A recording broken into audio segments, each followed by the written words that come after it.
How you guys doing? Okay. Well, join me in welcoming the mother, the one and only Maria Mancuso.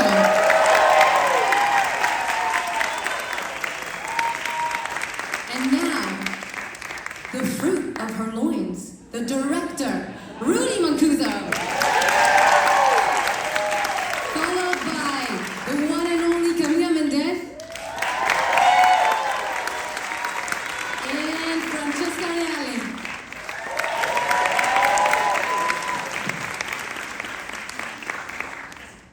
Welcome, guys. Well, Rudy, I'm gonna start with you. This is so personal. I was just wondering if you could tell us a little bit more about the process of describing something so sensorial in, first of all, a script and when you were pitching it.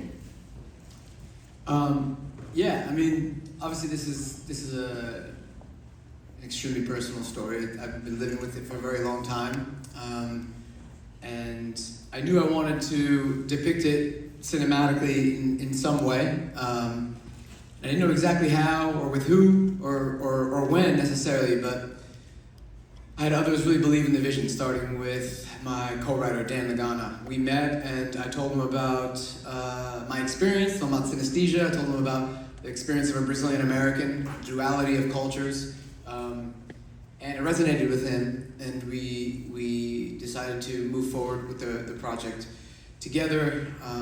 Shortly after, Wonderland came on via Mary Viola, who also really believed in the project. And before any of that, I shot a short to exemplify the idea based on some of the ideas that Dan and I were writing.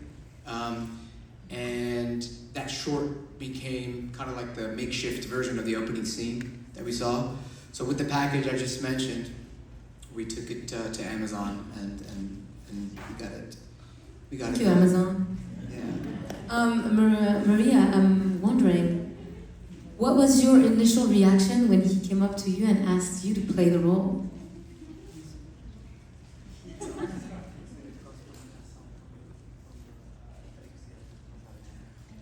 I could not believe it. I was like very surprised. I said, Rudy, are you sure? Because I never played any movie, and then the script, how I'm gonna memorize it. I still have a little problem to speak good English. And but he said, no, we're gonna speak Portuguese. So I said, okay, much better. Then they say, no, you have to try. I say, oh no, I don't think you can do it. You know what, I'm not gonna do it. I said, let me try. I was very surprised then. He invited me, and I was so happy because when I was young, that's all I wanted was to be an actress.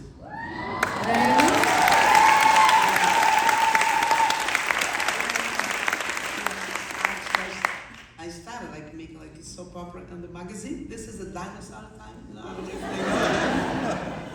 know. And then I said, Wait, what? What do you mean by that? Era fotonovela na revista. Eu fiz. Comecei a fazer. Yeah, I never told you, right? Why? That's so long ago. I said, he's not gonna understand. And then It's fairly easy to understand.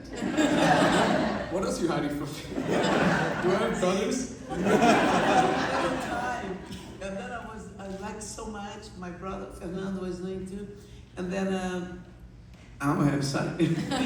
And until like they say, well, you're gonna have to travel. No, sometimes you have to move, go different scene. And then my father say, well, you guys have to go. Oh, it's an island. Forget it. No. Oh, please. No. I think she's trying to say she liked it very much. And that's my career stopped right there. Well, And now I've had a chance, to do something. I really love it. But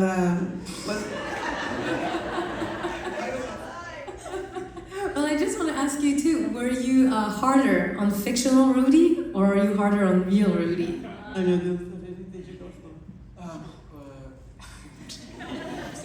No, because I can't. Mayor, how would I translate that question? Está sendo mais difícil como o Rudy pessoalmente ou como o Rudy do filme? O que é mais fácil? Qual que é mais fácil de lidar? No filme. And the movie. It's easy.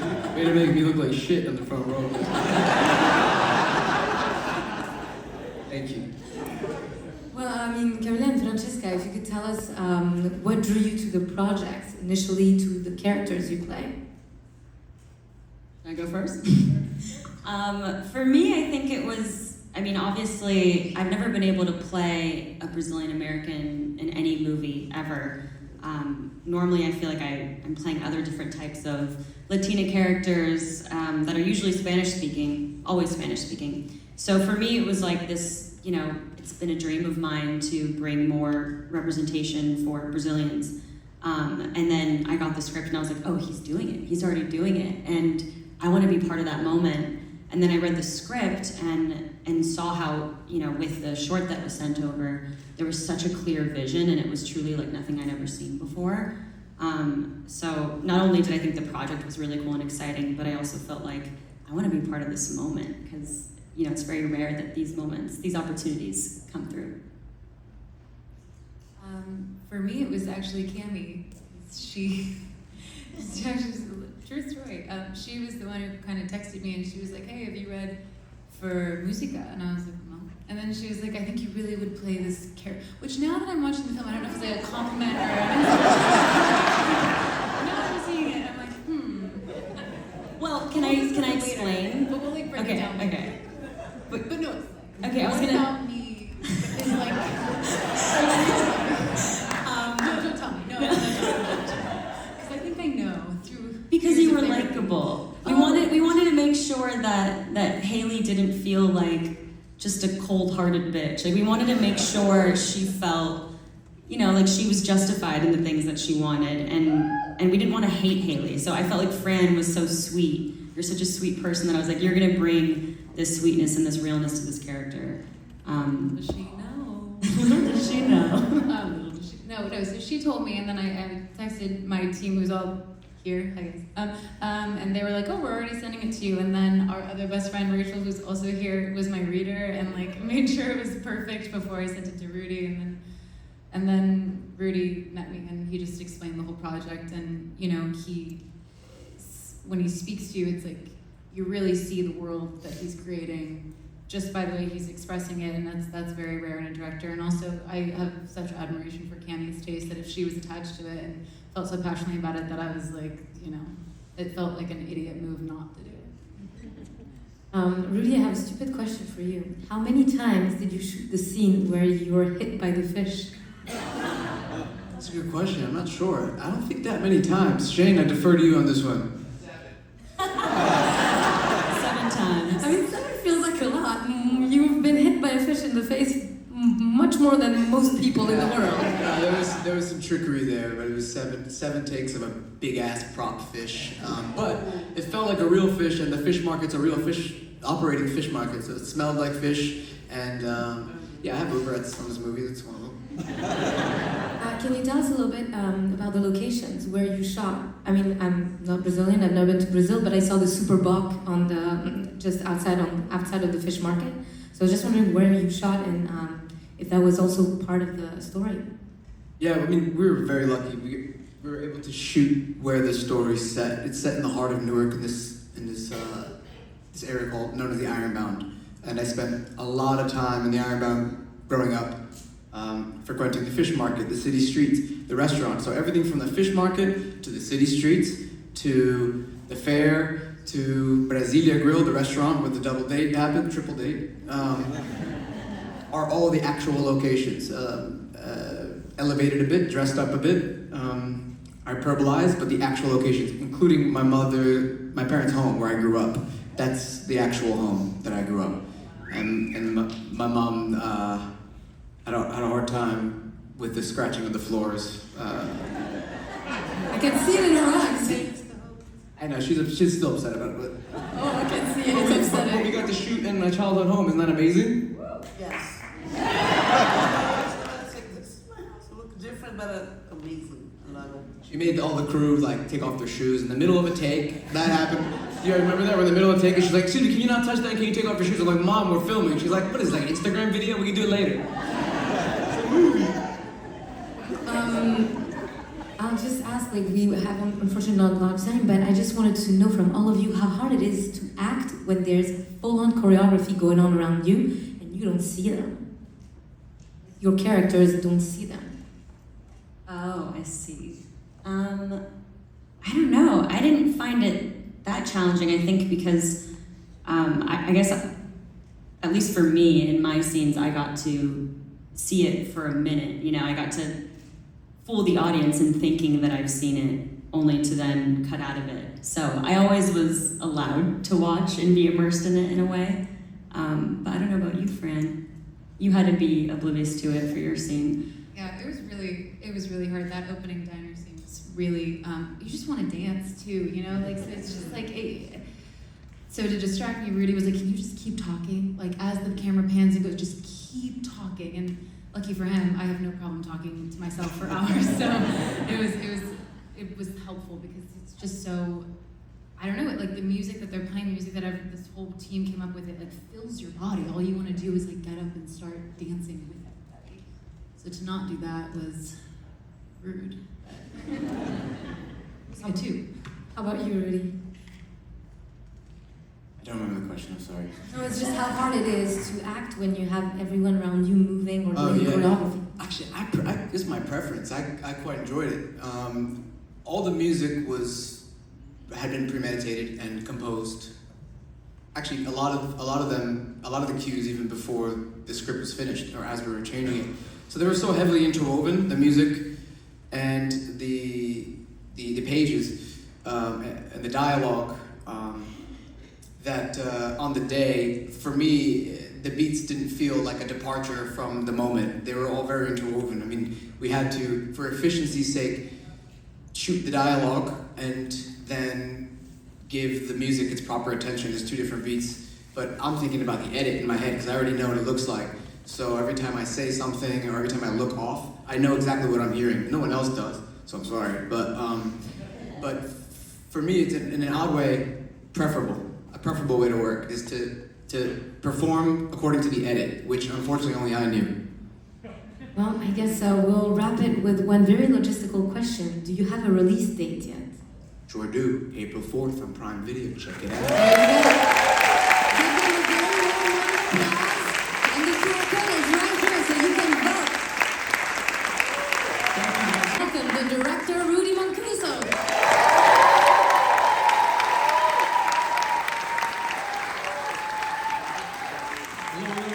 What's up? How you feeling? I couldn't tell you how excited I am to be here showing this film, and quite possibly the most fitting place to show it.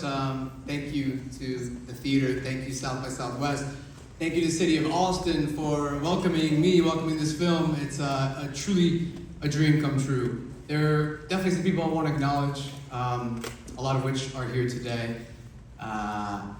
Foremost, Amazon, MGM Studios, Prime Video. Thank you for believing in this very bizarre vision.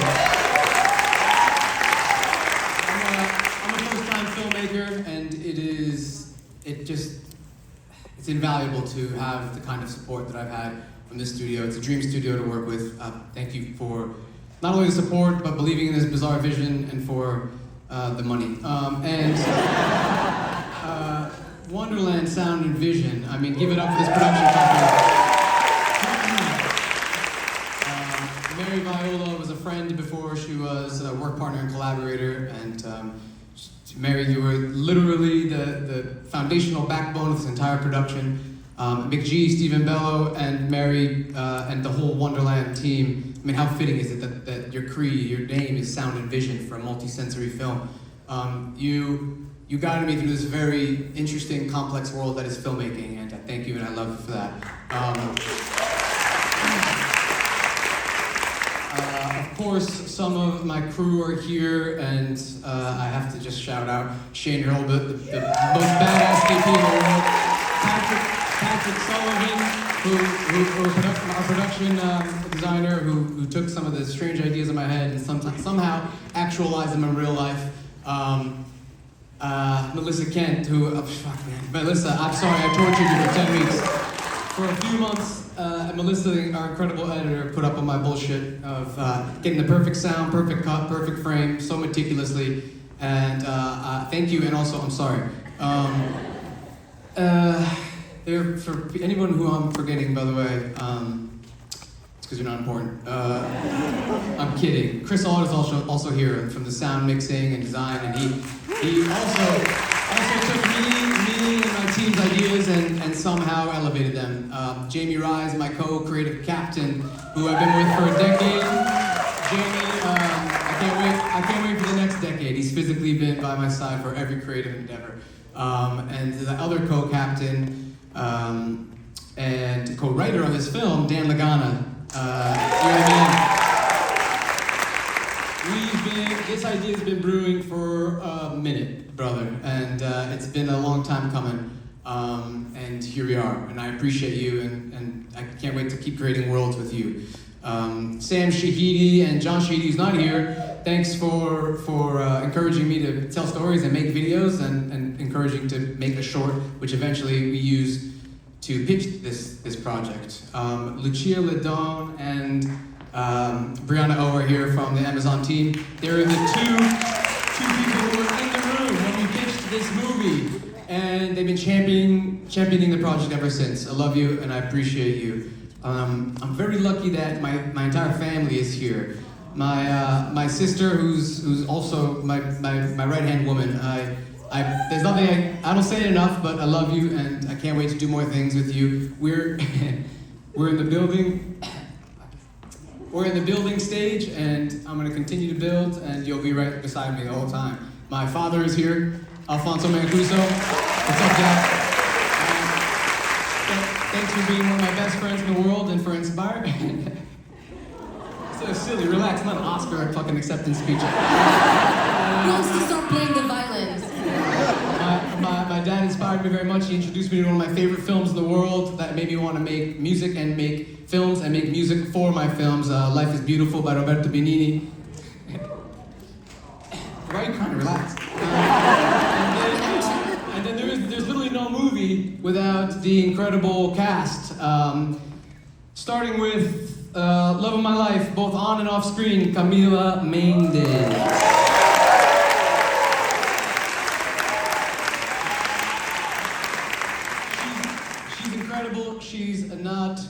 She's not only incredibly talented, smart, funny, and beautiful, but beyond being a co-star, she was a co-producer. She really elevated the material beyond words.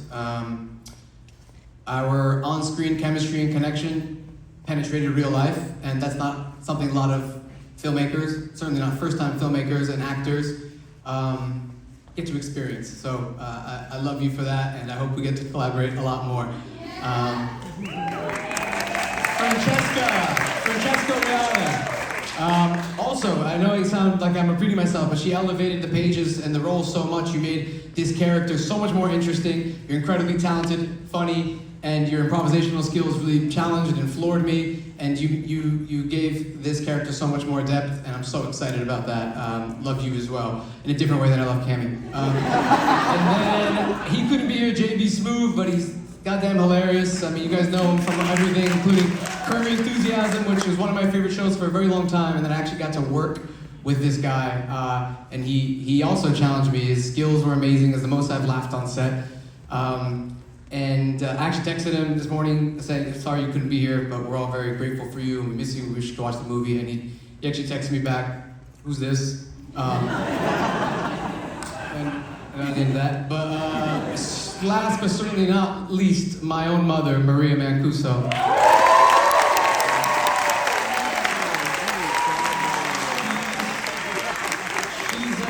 She's in the movie, she plays my mother, Maria Mancuso. And I mean, her energy, her tenacity, her unapologetic self, it speaks volumes on and off screen. And again, not a lot of people have the honor and pleasure to work with their own mother and play themselves and their mother play their mother. It was incredible, it was interesting, it was traumatic, and I love you, Mom. I'm sure there's people I'm forgetting, but I'm just gonna leave you with this, prefacing this film with a reminder that everything you're about to see is real. It actually happened, unfortunately. It is based on a true story. Everything you see is either an actual event, an occurrence, or an experience that I've actually had. It's a little too authentic in some places, as you'll see. My goal was always to do two things in this film.